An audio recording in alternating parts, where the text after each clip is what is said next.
லட்சத்தீவில் 2 நாள் சுற்றுப்பயணம் மேற்கொண்ட பிரதமர் நரேந்திர மோடி அங்கு தான் எடுத்த புகைப்படங்களையும் லட்சத்தீவின் பாரம்பரியங்கள் குறித்தும் சமூக வலைதளத்தில் பதிவிட்டிருந்தார். பிரதமரின் இந்த பதிவிற்கு மாலத்தீவினைச் சேர்ந்த 3 அமைச்சர்கள் சர்ச்சைக்குரிய வகையில் கருத்தினை பதிவு செய்தனர். அமைச்சர்களின் இந்த கருத்தானது தற்போது இந்திய அளவில் விஸ்வரூபம் எடுத்துள்ளது.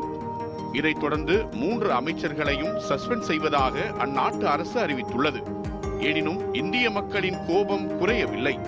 சமூக வலைதளங்களில் ஒன்றிணைந்த நெட்டிசன்கள் பலரும் மாலத்தீவு அமைச்சர்கள் பதிவிட்ட சர்ச்சை கருத்திற்கு பாய்காட் மால்தீவ்ஸ் என்ற ஹேஷ்டேகை பதிவிட்டு தங்களது எதிர்ப்புகளை தெரிவித்து வருகின்றனர்.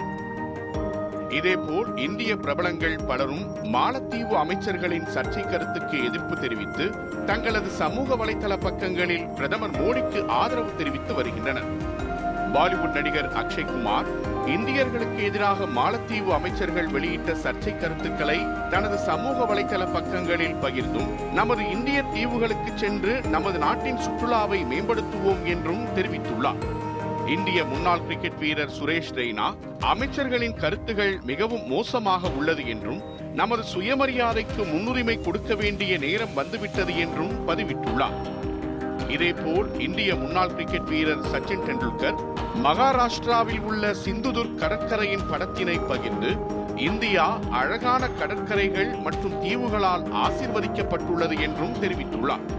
நடிகரும் தயாரிப்பாளருமான ஜான் ஆப்ரஹாமும் இந்தியாவின் அற்புதமான விருந்தோம்பல் மனப்பான்மையும் இந்தியாவிலேயே பார்ப்பதற்கு அழகான இடங்கள் உள்ளதாகவும் பதிவிட்டுள்ளார்.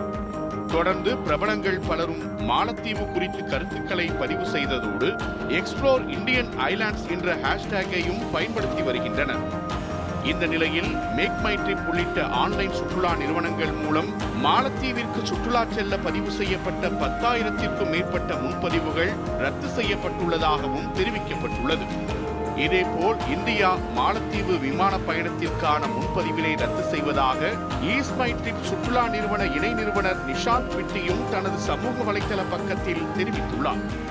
மாலத்தீவு அமைச்சர்கள் வெளியிட்ட சர்ச்சை கருத்தால் பலரும் தங்களின் கண்டனங்களை தெரிவித்து வரும் நிலையில் தற்போது இந்திய கடற்கரைகளில் உள்ள சுற்றுலா நகரங்கள் சுற்றுலா பயணிகளின் தேடலாக அமைந்துள்ளது.